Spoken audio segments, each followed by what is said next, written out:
ধরে তোলো। ও কি সর্বনাশ, আমার আমার তো পুরো গায়ে কাদা লেগে গেল। ও ও ওরে দেখ, এই বুড়োটা কিরকম কাদায় পড়ে খেলা করছে। এই জন্য বলা হয় বুড়ো মানে বাচ্চা, খেলার আর কিছু পেলে না, শুধু ওই কাদা। আমি বুঝতে পারছি আমার এই হাল কি করে হলো। তা তোরা কি আমাকে তুলবি নাকি শুধুই হাসবি? তুমি আরো খানিকক্ষণ ওই কাদার মধ্যে খেলো, বুঝলে? হ্যাঁ, তোমাকে তুলতে অনেক বড় বড় পালোয়ান লাগবে, আমাদের অত শক্তি কোথায় গো।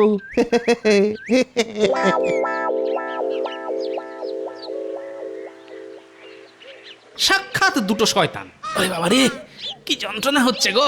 কেউ কি আছো? কোথায় গেলে গো? আমাকে একটু ধরে তোলো। ও কি সর্বনাশ। ও ও আরে বাবা রে। ও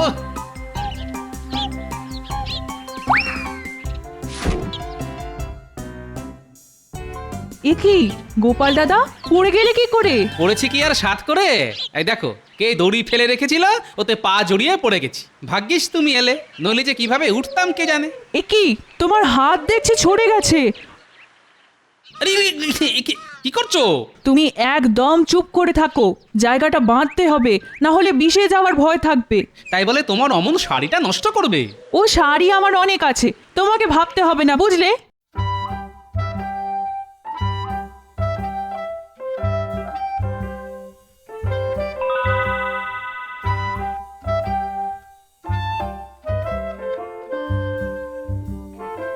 কি ব্যাপার গোপাল, এত দেরি কেন?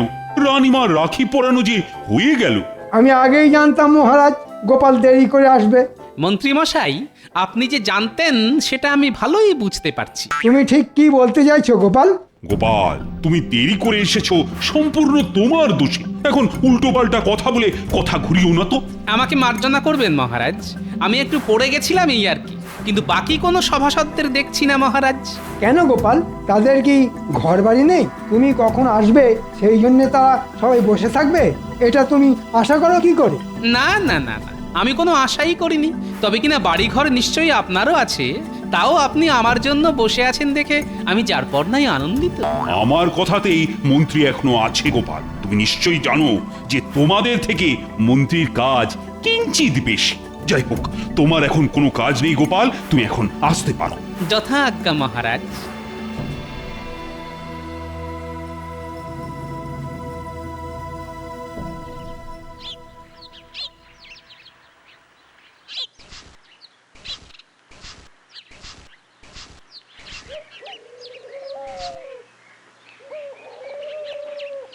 গিন্নি, আমি এখন চললাম। আজ একটু সকাল সকাল রাজসভায় যেতে হবে বুঝলে, কাল যেতে খুব দেরি হয়ে গিয়েছিল। যাও, তবে যাবার আগে তোমাকে একটা কথা বলি। হ্যাঁ, একটা কথা? আচ্ছা বলো শুনি। এই আমার একটা নতুন কানের দুলের শখ হয়েছে গো। তুমি আমাকে একটা কানের দুল গড়িয়ে দাও। ও একটা? দোকানে নয় বলছো? আমলো যা, আমি কি তোমার মতো কান কাটা নাকি? বলি, দুল কখনো এক কানে হয়? কোনোদিন কেউ শুনেছে? কথা ঘোরাবে না একদম, বলে দিচ্ছি। হ্যাঁ, পাগল, আমি কথা ঘোরাবো? তুমি তো আমাকে নাকে দড়ি দিয়ে ঘোরাচ্ছ। আবার বাজে কথা। আমি এখন চললাম।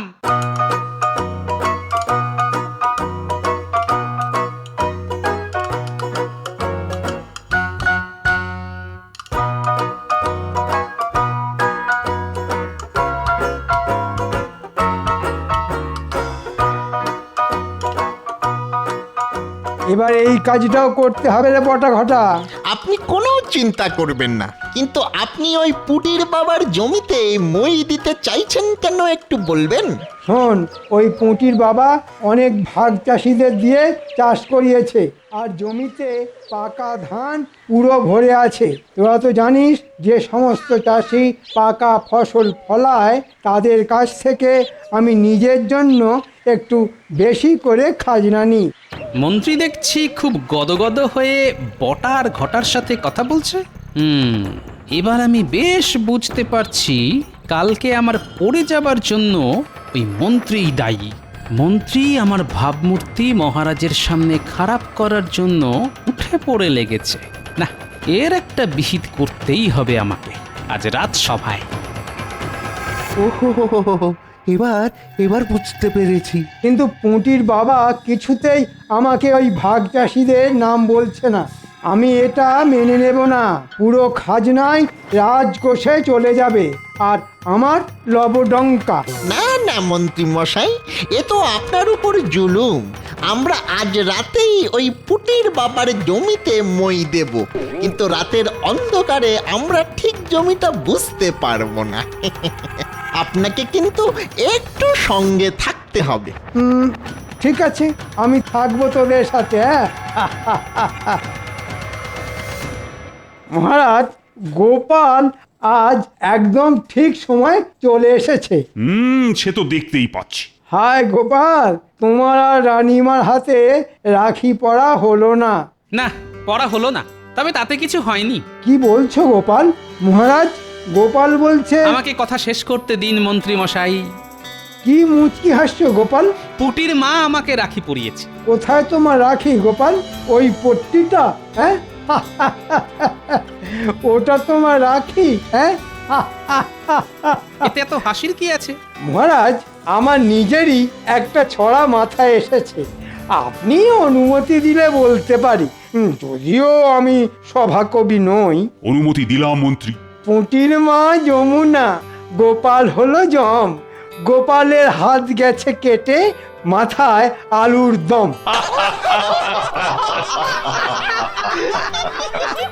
শুধু হাত নয়, নয় শুধু মাথা, লেগেছে যে পাঁজরে। এসবই হলো মন্ত্রীর বিষ চোখের কুনজরে। কি এত বড় কথা? আমি তোমাকে কুনজর দিয়েছি? আপনি ছাড়া আর কে দেবেন? আমি একটা ছড়া বলতেও মহারাজের অনুমতি নেই। তুমি সেটুকু নেবার প্রয়োজন বোধ করো না। তোমার এত বড় স্পর্ধা হয় কি করে গোপাল? আমার মনে হয় মহারাজ, এবার দুজনেরই থামা প্রয়োজন। আমারও তাই মনে হয়। এই কথার কোনো শেষ নেই। এত কথায় নতুন কিছুই আবিষ্কার হবে না। হ্যাঁ, এই সময়টাই বড় অশুভ মহারাজ। কিন্তু গোপাল, তোমার যে পাঁজরে লেগেছে একবারও কিন্তু আগে বলনি তো। বললে একটি ওষুধ দিতাম। এসব বাহানা, ওর কিচ্ছু লাগেনি। ও কাল দেরি করে আসার জন্য এখন বাহানা বানাচ্ছে। আমাকে নিয়ে ছড়া টিপ্পনি কাটবার আপনি কে হে? আমার সম্বন্ধে বাজে কথা বলার অনুমতি তোমাকে কে দিয়েছে গোপাল? তুমি বলছো আমার বিষ নজরে তোমার লেগেছে? প্রমাণ আছে? প্রমাণ কি আমি সঙ্গে নিয়ে ঘুরি? গোপাল, তুমি ইচ্ছা করে দেরি করে এসেছো যাতে রানীমা তোমাকে রাখি পরাতে না পারে। এর মানে জানো গোপাল? আমি বলছি, তুমি রানীমাকে অপমান করেছো। মহারাজ, আপনি বলুন, আমাদের সভাসদদের মধ্যে গোপাল কি কোনোভাবে থাকবার যোগ্য? না না না, সব কথা শুনে আমারও মনে হচ্ছে গোপাল তুমি বাহানা বানাচ্ছ। তুমি রানীকে অপমান করে রাজসভায় থাকবার যোগ্যতা হারিয়েছো। তুমি চলে যাও রাজসভা থেকে। তোমাকে আমাদের আর প্রয়োজন নেই। যথাজ্ঞা মহারাজ। এবার বুঝবে ঠেলা পুটির বাবা। কত ধানে কত চাল।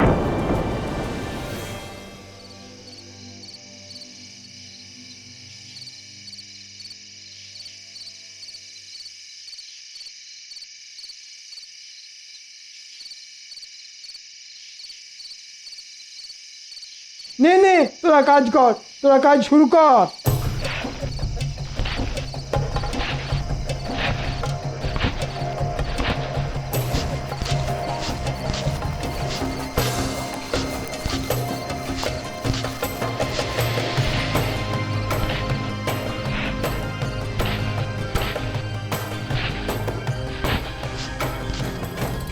এই রে, কে আসছে? তাই তো, একটা ছায়ামূর্তির মতো এগিয়ে আসছে। ওরা ওদিকটা কাজ করতে থাক, আমি এদিকটা দেখছি।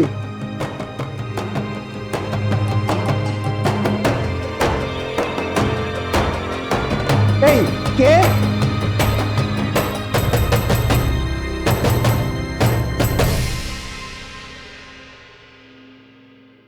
নবাবের চিঠি এসেছে।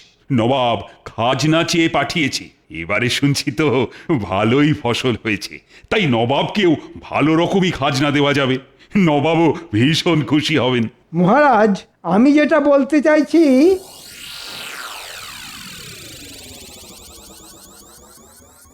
কি তোমরা এভাবে রাজসভায় কিছু কি হয়েছে? কেঁদো না, কাঁদলে না আমি বড় অসহায় বোধ করি। কি হয়েছে আমাকে বলো, আমি কিছু একটা উপায় বার করব। মহারাজ, আমাদের সর্বনাশ হয়ে গেছে। এবার সুন্দর পাকা ধান হয়েছিল, কিন্তু রাতের অন্ধকারে কেউ আমার জমিতে মই দিয়ে সব নষ্ট করে দিয়েছে। সে কি, কে করতে পারে এমন ভয়ানক কাজ? মন্ত্রী, তুমি তুমি কাউকে আন্দাজ করতে পারো? আগে না মহারাজ, একদম না। আপনাকে খাজনা দেবার মতো আমাদের যে কিছুই নেই মহারাজ, আমাদের যে সব হারালো। ঠিক আছে ঠিক আছে, তোমরা আর কেঁদো না, এখন ঘরে যাও তো যাও। যেই দোষী হোক সে নিশ্চয়ই শাস্তি পাবে। আর তোমাদের খাজনা পুরো মকুব। না না না, কোনো খাজনা দেবার প্রয়োজন নেই। না না না না না, এ আমি কিছুতেই মেনে নেবো না। কৃষ্ণচন্দ্র যা খাজনা পাঠিয়েছে তা না পাঠানোর মতোই। এইটুকু খাজনাতে কি হবে? কোথাকার কে পুঁটির বাবা তার পাকা ধানে কে মই দিয়েছে সেটা শুনে নবাব কি করবে? হ্যাঁ গো, আমার সোনার দুলের কি হলো? ধুত্তর, একেই দেখছো মহারাজের ওখানে চাকরি আমার চলে গেছে, সংসার কিভাবে চলবে সেটাই ভাবছি, ইনি এলেন সোনার দুলের কথা বলতে। ওরকম শখের চাকরি করাও যা আর না করাও তা। ওই যখন চাকরি করতে তখনও তো শুনতাম তোমার নাকি কড়ি মোহর কিছুই নেই। আমি কিচ্ছু শুনতে চাই না। সামনে আমার বোনপোর বিয়ে, তুমি যেখান থেকে পারো ধার দেনা করে হলেও আমার জন্য সোনার দুল তোমাকে নিয়ে আসতেই হবে। কি আবদার? আচ্ছা কাল যাবো শাকরার কাছে, বাকিতে যদি দেয়। ঘরে না বসে থেকে তাই যাও।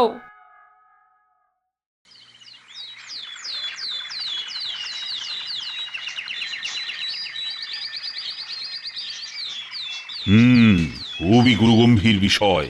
নবাব একটি পত্র পাঠিয়েছেন, আর তাতে বলা হয়েছে হয় নবাবের পুরো খাজনা চাই, নয়তো পুঁটির বাবার পাকা ধানে যে মই দিয়েছে তাকে তার চাই। এটা কি করে সম্ভব মহারাজ? কে পুঁটির বাবার পাকা ধানে মই দিল তা তো আমরা জানি না।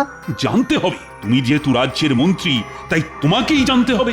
আচ্ছা, আমি দেখছি মহারাজ, ঠিক কি করা যায়। ভাবো ভাবো, তোমরা সবাই ভাবো। নবাব নবাব রীতিমতো অপমান করেছে আমাকে, বলেছে যে মই দিয়েছে তাকে না পেলে আমার গর্দান নেবে। আমি ভাবছি যে মই দিয়েছে না তার আমি গর্দান নেব। সোনার দাম যে অনেক বেড়ে গেছে গোপাল। আমি বুঝতে পারছি। ওই একটু অল্প সোনা দিয়ে খাতটা মিশিয়ে বানিয়ে দাও দেখি, মানে বেশ যেন চকচক করে আর কি। তাহলেই আমার গিন্নির মুখটা ঝকঝক করবে। কি যে বলেন গোপাল দাদা। আচ্ছা, এই আংটিতে কত ভরি সোনা আছে একটু মেপে দিন না। এই আংটি কোথায় পেলি বল? যাব বাবা, তোমাকে বলতে যাবো কেন? হ্যাঁ, এবার মারা খাবি কিন্তু। এটা মন্ত্রীর আংটি, আমি খুব ভালো করেই চিনি। তুই মন্ত্রীর আংটি চুরি করেছিস? চুরি করব কেন? মন্ত্রী মশাই আমাকে দিয়েছেন। মন্ত্রী মশাই এমনি এমনি তোকে এত দামি আংটি দিয়ে দিল? এটা আমি বিশ্বাস করব? সকাল সকাল এসব কি বাবারে? তোমরা দুজনেই যাও এখান থেকে, শেষে আমি না ঝামেলায় পড়ি। মহারাজ যদি জানতে পারে তাহলে আমারই বিপদ। কেলা তো হাজতে গেলেও ওর কিছুই যাবে আসবে না। আর গোপাল, তোমার তো চাকরি নেই, ধারে এখানে কিছুই হবে না। যাও যাও যাও যাও যাও। তুই যদি আমাকে পুরো কথা না বলিস তাহলে তোর জায়গা হবে গারদে, বুঝলি? যা ঘটেছে পুরো বল। বিশ্বাস করো, এটা আমাকে মন্ত্রী মশাই দিয়েছে। কারণ ওই অন্ধকার রাতে মন্ত্রী পুঁটির বাবার জমিতে মই দিচ্ছিল, আর আমি সেখানে। জমিতে মই দেওয়া দেখে ফেলেছিস? এখন এখান থেকে তাড়াতাড়ি চলে যা আর সব ভুলে যা। চলে যেতে পারি, কিন্তু ভুলে যাব কি করে মন্ত্রী মশাই? আশা করি এটা পেলে নিশ্চয়ই ভুলে যাবি। এতে যা শোনা আছে তাই দিয়ে তুই আরাম করে থাকতে পারবি। আমি সব ভুলে গেছি। মহারাজ, এই হলো পুরো ঘটনা। আমি জানতে পেরেই ওকে রাজসভাতে নিয়ে এসেছি। আমাকে মাফ করে দিন মহারাজ, আমি কিছু করিনি, আমি শুধু দেখে ফেলেছিলাম। তুমিও দোষী, তোমার এই ঘটনার কথা আমাকে জানানো উচিত ছিল। কি ঘটনা মহারাজ? আপনি কি বুঝতে পারছেন না? চেলা আমার আংটি চুরি করে ধরা পড়েছে আর এখন নিজেকে বাঁচাবার জন্যে আমার নামে গল্প বানাচ্ছে। তাই নাকি মন্ত্রী মশাই? যদি আপনার আংটি চুরি হতো তাহলে আপনি নিজেই তো অভিযোগ করতেন। কই আপনি তো তা করেননি। না মানে চুপ করো মন্ত্রী, তোমার শাস্তি আমি দেব না, নবাব দেবেন। নবাবের হাতে আমি তোমাকে তুলে দেব। প্রহরী, এক্ষুনি মন্ত্রীকে বন্দি কর। শুধু আমাকে বন্দি করলেন মহারাজ, ঘটার বটাও আমার সাথে ছিল। তাদের কথাও মহারাজ ভাববে মন্ত্রী মশাই, আপনাকে ভাবতে হবে না। মন্ত্রীর 1 বছরের মাইনের যা মূল্য হয় সেটা পুঁটির পরিবার আর ভাগ চাষীদের দেওয়া হলো। আর গোপাল, তোমার কাছে আমি নিজেই লজ্জিত। তুমি রাজসভায় তোমার জায়গায় বসে আমার লজ্জার হাত থেকে মুক্তি দাও গোপাল। যথা আজ্ঞা মহারাজ।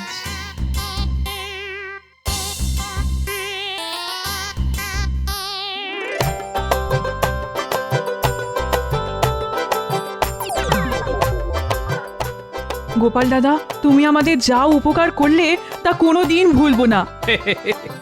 রাখি পূর্ণিমার দিনে তুমি কাপড়ের পাড় ছিঁড়ে পট্টি বেঁধেছিলে আমার ক্ষতস্থানে, ওটাই ছিল আমার কাছে রাখি।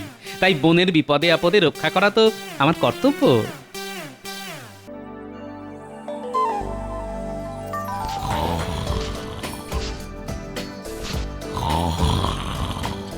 বলি কি গো, বলি উঠবে তো নাকি? এখন নয়, পরে পরে। পড়ে পড়ে তো বেলাই বয়ে যাবে, বয়েই যাবে, কিন্তু তুমি আর উঠবে না। এ আমি ভালো করেই জানি। তুমি সব জানো। এবার যাও তো, আমাকে একটু শান্তিতে ঘুমোতে দাও। না, দেব না। বলি সামনেই রাখি পূর্ণিমা আসছে, সে কথা কি তোমার মাথায় আছে? হ্যাঁ, সর্বনাশ! তার মানে তোমার সেই পেটুক ভাইটা আবার আসবে আর ভুঁড়ি ফুলিয়ে গান্ডে পিণ্ডে খাবে? আই আই আই আই, একদম আমার ভাইয়ের নামে উল্টো পাল্টা বকবে না। হ্যাঁ, 10টা নয়, 5টা নয়, আমার ওই একটা মাত্র ভাই। ভাবছি এবার রাখি পূর্ণিমার দিন ভাইয়ের হাতে রাখি বেঁধে ভাইকে একটা নতুন ধুতি উপহারে দেব। যাও না, যাও না, বাজার থেকে একটা ভালো ধুতি কিনে নিয়ে এসো না। শোনো, এখন না কাছে পয়সা কড়ি নেই গিন্নি। সে কোন সময় থাকে শুনি? এক কাজ করো, তুমি বরং মহারাজের কাছে গিয়ে কিছু পয়সা কড়ি চেয়ে আনো। কিন্তু কিন্তু ভাইকে আমি খালি হাতে ফিরিয়ে দিতে কিছুতেই পারবো না, বলে দিলাম। আরে গিন্নির ভাইয়ের জন্য ধুতি কিনতে গিয়ে আমার গামছা খুলে যাওয়ার উপক্রম হলো দেখছি। এবার কি করি? না, গিন্নি যেটা বলে গেল সেটাই করি আর কি। কি হলো মহারাজ, আজ এসে থেকে দেখছি আপনি গাল ফুলিয়ে বসে আছেন। কি আবার হবে? কৃষ্ণনগরের সীমানায় যে 1 কাঠা বেওয়ারিশ জমি আছে না, ওটা নবাব বাহাদুর কিছুতেই ছাড়তে চাইছেন না। কিন্তু ওই জমির যিনি মালিক ছিলেন তিনি তো কৃষ্ণনগরের বাসিন্দা ছিলেন। কিন্তু সেই কথাটা নবাব বাহাদুরকে বোঝাবে কি? উনি তো জেদ ধরে বসে আছেন, কিছুতেই ওই জমিটা ছাড়তে চাইছেন না। ওই জমিটা পেলে আমি পুরো কৃষ্ণনগর রাজ্যটা ঘিরে ফেলতে পারতাম। তাহলে শত্রু আক্রমণের ভয়ও থাকতো না। ঘরে শত্রু থাকতে আর বাইরের শত্রুর ভয় কিসের? মানে কি বলতে চাইছো গোপাল? আগে আপনাকে তো আমি কিছু বলিনি মন্ত্রী মশাই, আমি বলছি আমার শ্যালকের কথা। কেন কেন গোপাল, তোমার শ্যালক আবার কি করলো? কি আবার করবে? আমার গিন্নি জেদ ধরেছে যে এবারে রাখি পূর্ণিমায় ভাইয়ের হাতে রাখি বেঁধে ভাইকে একটা নতুন ধুতি উপহার হিসেবে দেবে। এদিকে আমার ট্যাগ খালি। ও, এইবার বুঝেছি। তাই তুমি সকাল সকাল ভুঁড়ি দোলাতে দোলাতে মহারাজের কাছে হাত পাততে এসেছো, তাই তো গোপাল? আগে আমার হাত আমি যেখানে খুশি পাতবো, তাতে আপনার কি মন্ত্রী মশাই? গোপাল, এখন আমি কিন্তু তোমাকে কোনো টাকা পয়সা দিতে পারবো না। এমনিতেই আমার মাথায় হাজার হাজার চিন্তা, এত কিছুর মাঝখানে আর টাকা টাকা করো না তো। আপনি বুঝতে পারছেন না মহারাজ, আজ আমার গিন্নির ভাইয়ের জন্য নতুন ধুতি কিনে নিয়ে না গেলে আমাকে খালি পেটে ঘুমোতে হবে। আপনি আমার গিন্নিকে চেনেন না মহারাজ, আমাকে বাঁচান মহারাজ। আর তুমিও নবাব বাহাদুরকে চেনো না গোপাল। নবাব বাহাদুরকে ওই 1 কাঠা জমি না ছাড়লে আমারও স্নান খাওয়া সব একেবারে মাথায় উঠবে। তার উপর আমার রাজ্যের গরিব চাষিরা ওই জমিতে আলু চাষ করেছে, আমি কিছুতেই ওই জমিটা নবাব বাহাদুরকে দিতে পারবো না। আগে গোপাল যখন আছে তখন আপনি কোনো চিন্তা করবেন না মহারাজ।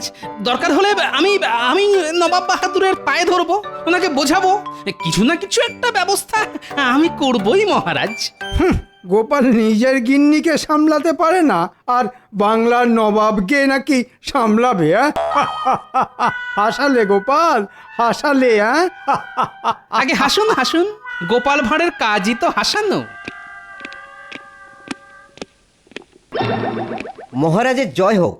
নবাব বাহাদুর আপনার জন্য এই চিঠিটা পাঠিয়েছেন। হ্যাঁ, নবাব বাহাদুর, আরে এই মন্ত্রী, চিঠিতে কি লেখা আছে পড়ে ফেলো না।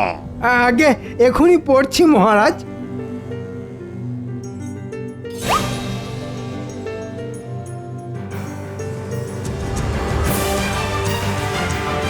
সর্বনাশ! নবাব বাহাদুর লিখেছেন, আগামী পূর্ণিমার মধ্যে কৃষ্ণনগরের সীমানায় যে 1 কাঠা জমি আছে ওটা ওনার নামে লিখে না দিলে উনি আপনাকে বিরিয়ানির হাঁড়ির মধ্যে ঢুকিয়ে সেদ্ধ করে দেবেন। সর্বনাশ!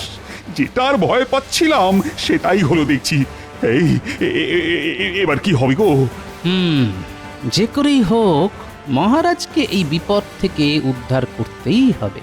মহারাজ খুশি হলে আমার ট্যাগ আবার ভরে যাবে। মহারাজ খুশি, গিন্নিও খুশি, আর আমার শান্তি।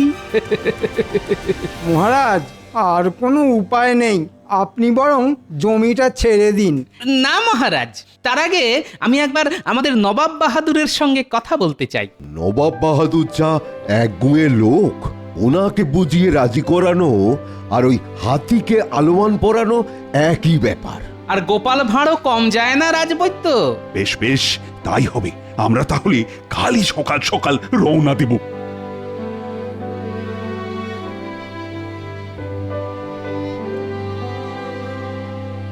কই গো, একটু জল দাও।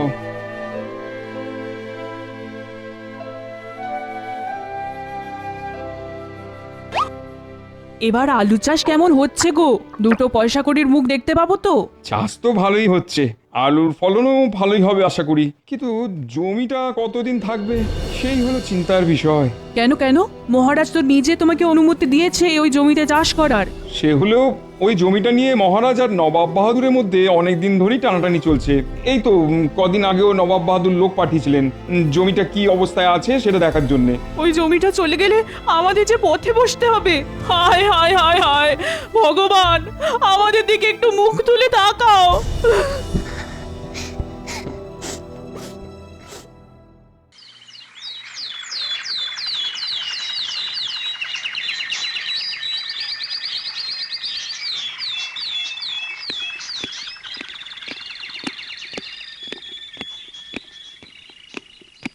এই দেখুন জাহাপানা, মহারাজ কৃষ্ণচন্দ্র একেবারে দলবল নিয়ে চলে এসেছেন। এসো এসো কৃষ্ণচন্দ্র, এসো। ওই জমিটা আমার নামে লিখে দিতে এসেছো বুঝি? না মানে আপনি আরেকবার একটু ভেবে দেখুন নবাব বাহাদুর, ওই জমিটা পেলে আমার কতটা উপকার হবে। উপকার তোমার হবে তাতে আমার কি? আর তুমি প্রজাদের ওই জমিতে চাষ করার অনুমতিও দিয়েছে শুনলাম। তোমার রাজ্যের এক প্রজা ওই জমিতে আলু গাছ বসিয়ে আলু চাষও শুরু করেছে। কি ভেবেছিলে কৃষ্ণচন্দ্র? আমি কিচ্ছু জানতে পারবো না? না না, আমি মানে নবাব বাহাদুর, ছোট মুখে বড় কথা, তাও বলি, ঝামেলা না করে আলোচনা করে সব মিটিয়ে নিলে হয় না? দেখেছেন জাহাপানা, মহারাজ কৃষ্ণচন্দ্র যেই বিপদে পড়েছে অমনি গোপালকে বগল দাবা করে নিয়ে এসেছে। আলোচনা মানে কিসের আলোচনা? এই এই যেমন জমিটা যেমন আছে তেমনই থাক। ওই জমিতে যা চাষবাস হবে তার অর্ধেক নেবেন আপনি, আর অর্ধেক নেবে মহারাজ। ভালোই বুদ্ধি ফেলেছো কৃষ্ণচন্দ্র, তাই গোপালকে সঙ্গে এনেছো। তবে আমিও ছেড়ে দেবো না, বুঝলে? দেখুন না নবাব বাহাদুর, যদি আলোচনা করে সব মিটিয়ে নেওয়া যায় তাহলে ভালোই হয়। আপনি যে প্রস্তাব দেবেন আমরা তাতেই রাজি, শুধু জমিটা যেমন আছে তেমনই থাকবে। তাই নাকি? আমি যে প্রস্তাব দেবো তাতে তোমরা রাজি? বাবা বাবা বাবা, তাহলে শোনো কৃষ্ণচন্দ্র, আমি চাই ওই জমিতে কোনো মানুষ যেন পা না দেয়। ওই জমি আমি না পেলে কাউকে পেতেও দেবো না। হ্যাঁ, আবার কেমন প্রস্তাব নবাব বাহাদুর? কেন কেন, একটু আগেই তো তোমার মন্ত্রী বলল আমি যে প্রস্তাব দেবো তোমরা নাকি তাতেই রাজি। আগে তাই হবে নবাব বাহাদুর, আমরা কেউ ওই জমিতে পা দেব না, কিন্তু ওই জমিতে আমাদের রাজ্যের এক গরিব প্রজা আলু চাষ করেছে। তাকে যদি আপনি অনুমতি দেন, যতদিন না ফসল ফলছে ততদিন ওই জমিতে পা দেওয়ার, তাহলে খুব উপকার হয় নবাব বাহাদুর। না না না না, আমি এক কথার মানুষ। আমি যখন বলেছি তখন আজ থেকে ওই জমিতে কেউ পা দেবে না, মানে কেউ পা দেবে না। কথার খেলাপ হলে আমি কিন্তু ওই জমি কেড়ে নেবো, এই বলে দিলাম। আচ্ছা, মুশকিল তো। পুটির বাবা ওই জমিতে এত টাকা খরচা করে আলু চাষ করেছে, ফসলের মুখ না দেখলে যে ওদের পরিবারটা পথে বসবে। এদিকে নবাব বাহাদুরও জেদ ধরে বসে আছেন। না, এবার কিছু একটা করতেই হবে।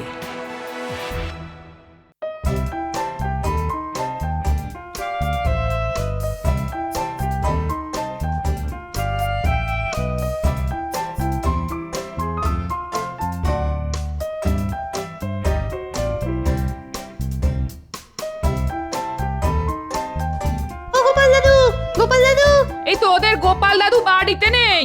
কোথায় গেছে গোপাল দাদু? তোদের গোপাল দাদু মহারাজের সঙ্গে মুর্শিদাবাদে গেছে। আর তোরা চারজন কেন? মুটিকে দেখছি না তো। ওই জন্যই তো আমরা গোপাল দাদুর কাছে এসেছি দিদা। পুটি বলেছে এবার নাকি ও আমাদের রাখি পরাবে না। সে কি? পুটির আবার কি হলো?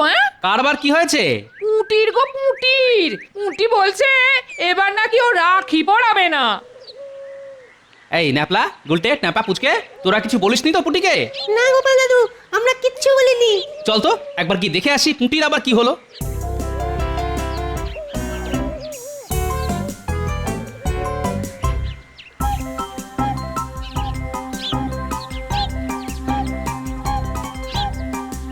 পুটি, এই পুটি, পুটি, এই যে কি হয়েছে রে তোর? কিছু না গোপাল দাদু। না না না না, কিছু একটা তো হয়েছে, বল বল বল। জানো তো গোপাল দাদু, এবার আলু চাষ কেমন হচ্ছে গো? দুটো পয়সা কড়ির মুখ দেখতে পাবো তো? চাষ তো ভালোই হচ্ছে, আলুর ফলনও ভালোই হবে আশা করি, কিন্তু জমিটা কতদিন থাকবে সেই হলো চিন্তার বিষয়। ওই জমিটা নিয়ে মহারাজ আর নবাব বাহাদুরের মধ্যে অনেক দিন ধরেই টানাটানি চলছে। ওই জমিটা চলে গেলে আমাদের যে পথে বসতে হবে। হায় হায় হায় হায়। তাহলে এই ব্যাপার। আমরা খুব গরিব গোপাল দাদু, আর রাখি পরালে ভাইদের উপহার কিনে দিতে হয়, কিন্তু উপহার কিনতে গেলেও তো পয়সা দরকার হয়। তাই তুই কাউকে রাখি পরাবি না বলেছিস, তাই তো? হ্যাঁ গোপাল দাদু। পাগলি মেয়ে একটা। শোন, তুই কোনো চিন্তা করিস না পুটি, তোদের গোপাল দাদু বেঁচে থাকতে তোদের কোনো আনন্দই মাটি হবে না। আসছে পূর্ণিমায় তুই সবাইকে রাখি পরাবি। কি মজা, কি মজা। এবারে আমাকে একটু বুদ্ধির গোড়ায় ধুনো দিতে হবে। একটা জব্বর দেখে উপায় বার করতে হবে, যাতে মহারাজও খুশি হয় আর বাচ্চারাও।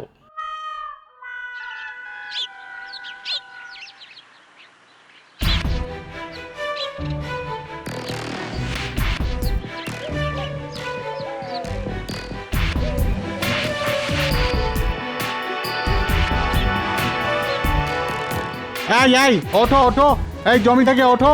কেন উঠবো কেন? আপনারা কারা? আমরা নবাব বাহাদুরের প্রহরী। নবাব বাহাদুরের হুকুম, আজ থেকে যেন কেউ ওই জমিতে পা না দেয়। হ্যাঁ, তাই জমি পাহারা দেওয়ার জন্য উনি আমাদের পাঠিয়েছেন। এবার তাড়াতাড়ি জমি থেকে পা তুলে নাও, না হলে সারা জীবন কারাগারে কাটাতে হবে, এই বলে দিলাম। না না না, আমার ঘর সংসার, বউ বাচ্চা আছে, আমি কারাগারে থাকলে ওদের দেখবে কে? আমি চলে যাচ্ছি, এক্ষুনি চলে যাচ্ছি।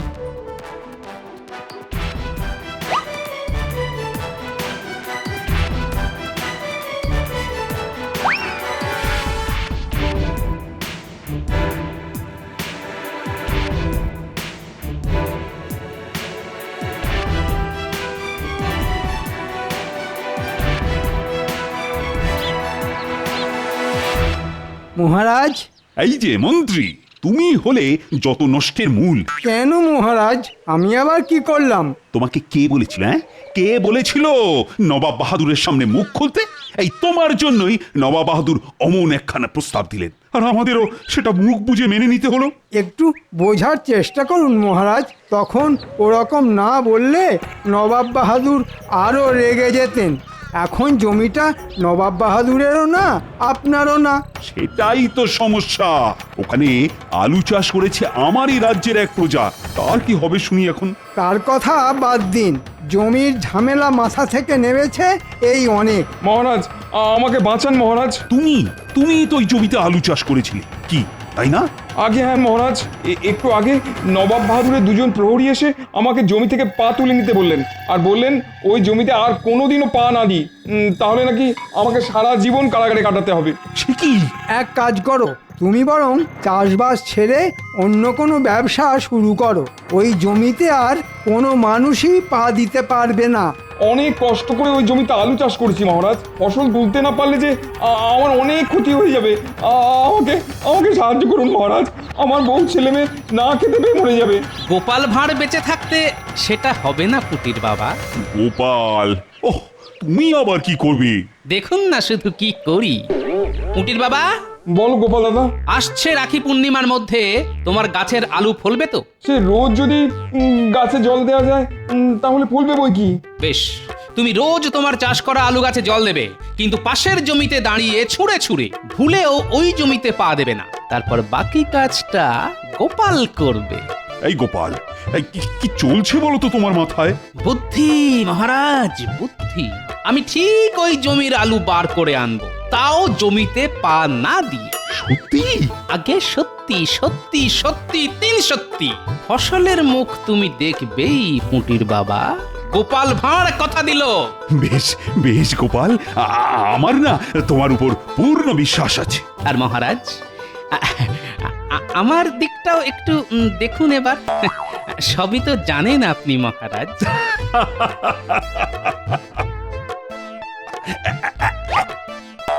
এই না, এটা দিয়ে আপাতত কাজ চালাও, বাকিটা দেব কাজ হওয়ার পর। ধন্যবাদ মহারাজ। এটা দিয়ে গিন্নির ভাইয়ের জন্য নতুন ধুতি কিনে আপাতত গিন্নির মুখ বন্ধ করি, তারপর নবাবের মুখ বন্ধ করব রাখি পূর্ণিমার দিন। চলি মহারাজ। আপনি আবার গোপালের ফাঁদে পা দিলেন মহারাজ। গোপাল ওসব কিচ্ছু করবে না, ও আপনাকে বোকা বানিয়ে মোহন নিয়ে গেল। চুপ কর তো মন্ত্রী, বেশি বকবক করলে না তোমাকে ওই জমিতে ছেড়ে দিয়ে আসবো। তারপর নবাব বাহাদুর তোমার 2 ঠ্যাং খুলে যখন হাতে দিয়ে দেবেন তখন বুঝবে ঠেলা। ওরে বাবারে, না না না না না, আমি আর কিচ্ছু বলবো না।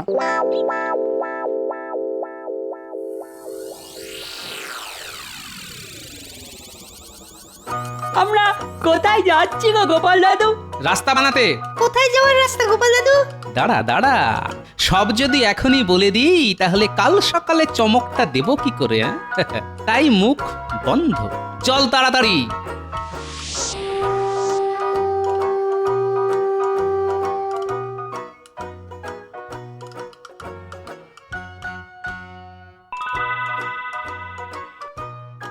এই যে পুটির বাবা, তাড়াতাড়ি চলে এসো, আলু তুলতে যেতে হবে তো। হ্যাঁ, কি বলছো গোপাল দাদা? ওই জমিতে পা দিলে যে নবাব বাহাদুর আমাকে কারাগারে ঢুকিয়ে দেবেন বলেছেন। গোপাল থাকতে ওটি হবে না যে। এই গোপাল, আরে তুমি কি করেছো বলো তো? চলুন মহারাজ, গেলেই সব দেখতে পাবেন।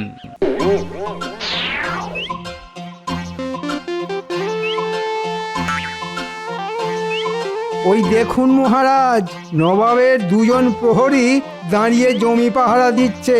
দিক, ওদের কাজ ওরা করুক, আর আমাদের কাজ আমরা।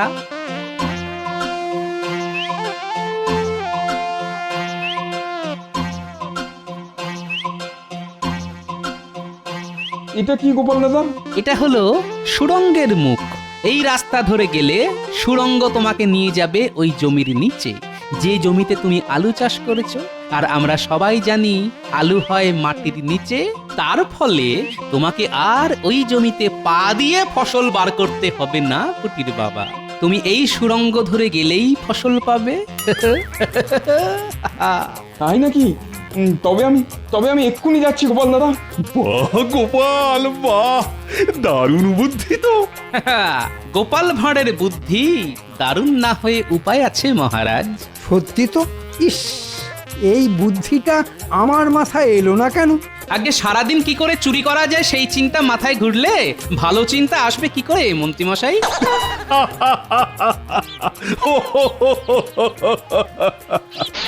এই দেখুন মহারাজ, আমার চাষ করা ফসল, এবার এগুলো বাজারে বিক্রি করে আমি সংসার চালাতে পারবো, আমার ছেলে মেয়েগুলো খেয়ে পড়ে বাঁচতে পারবে।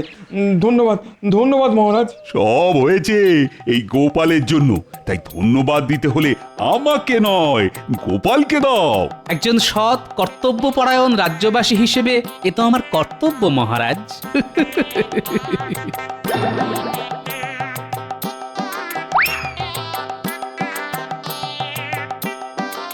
তাহলে এক কাজ করো, আজ তো রাখি পূর্ণিমা, তোমরা সবাই রাজবাড়িতে চলে এসো। আজ এই শুভ দিনে আমরা একসঙ্গে খাওয়া দাওয়া করব। কি খাবো মহারাজ? কেন, লুচি আর ওই জমির আলু। আমি নিজে দাম দিয়ে কিনবো ওই জমির আলু। আমাকে বিক্রি করবে তো? কি যে বলেন মহারাজ, অবশ্যই অবশ্যই করব। কি কৃষ্ণচন্দ্র এত বড় সাহস! এই উজির, ঘোড়া বের করো, আমি এক্ষুনি কৃষ্ণনগরে যাব।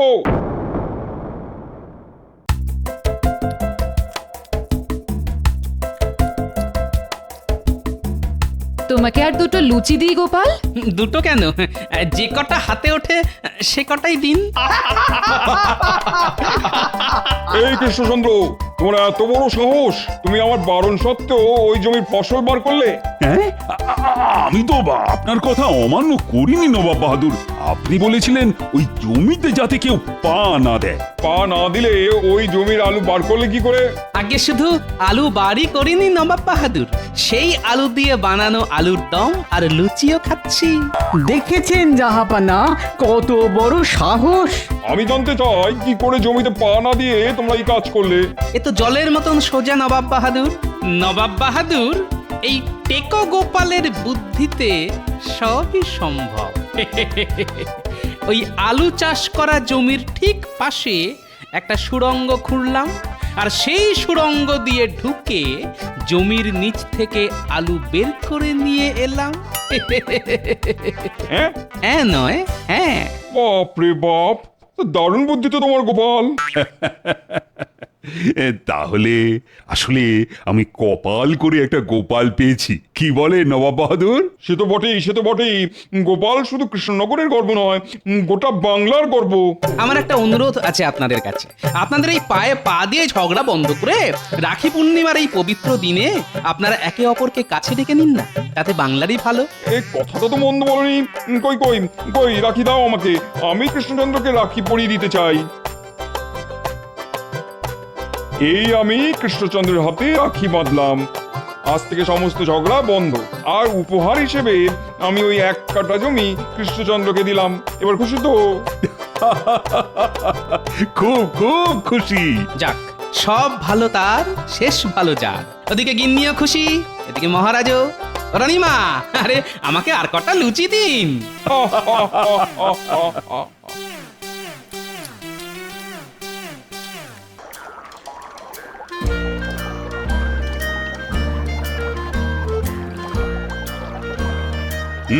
শোনো, আজকের দিনে আমি তোমাদের সবার জন্য একটা বিশেষ ঘোষণা করছি।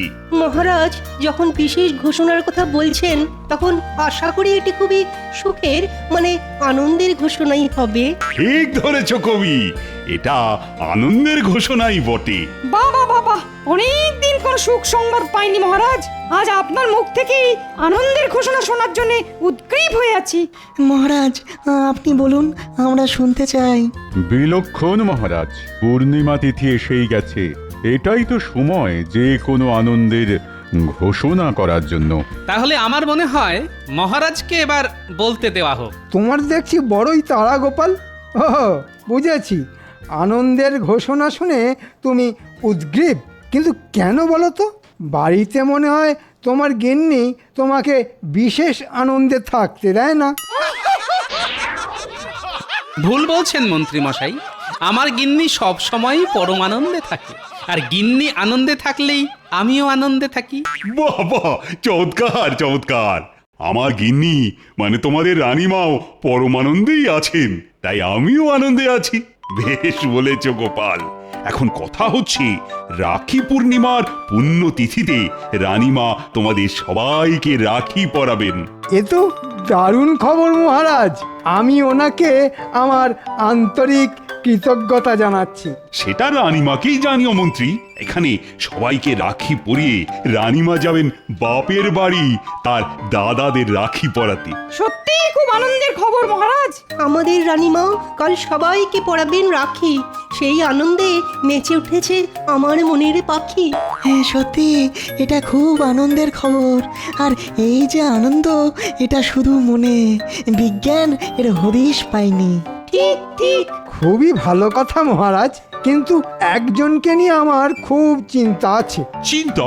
সে কি, কাকে নিয়ে চিন্তা মন্ত্রী? এই গোপালকে নিয়ে। আমাকে নিয়ে চিন্তা? কিসের চিন্তা?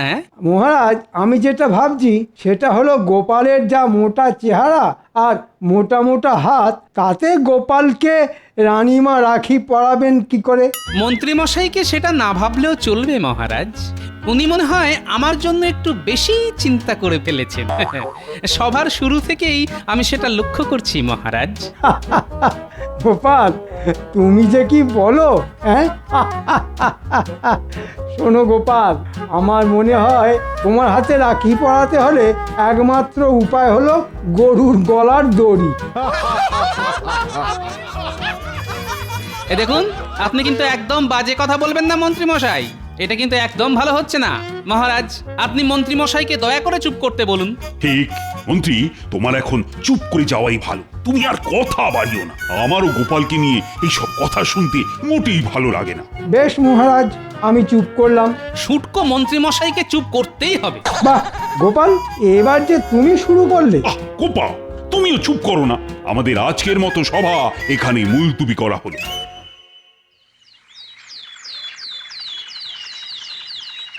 আমাকে শুটকো বলা?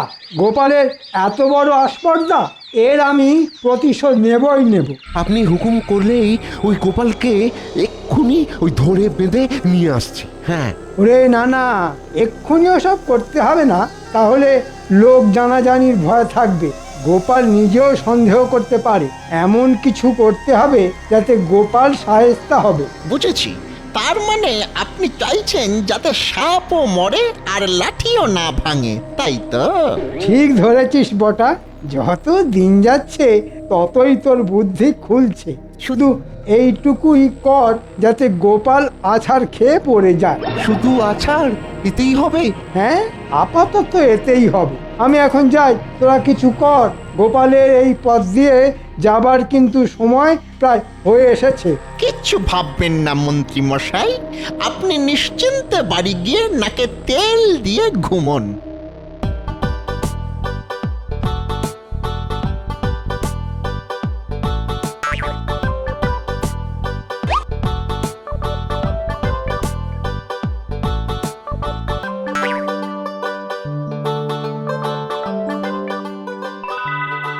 আমাকে এবার যে যেতে হবে। হ্যাঁ, তুমি যাও রানী, তুমি যাও, আর দেরি করো না, তাহলে তোমাদের দাদাদের রাখি পরাতেও তো দেরি হয়ে যাবে। কিন্তু গোপাল যে এলো না এখনো। গোপালকে নিয়ে আপনি একদম ভাববেন না রানীমা। গোপালের আসলে কোনো কাণ্ডজ্ঞান বলে কিছুই নেই, আর দেরি করে রাজসভাতে আসাটাই ও নিয়ম করে ফেলেছে।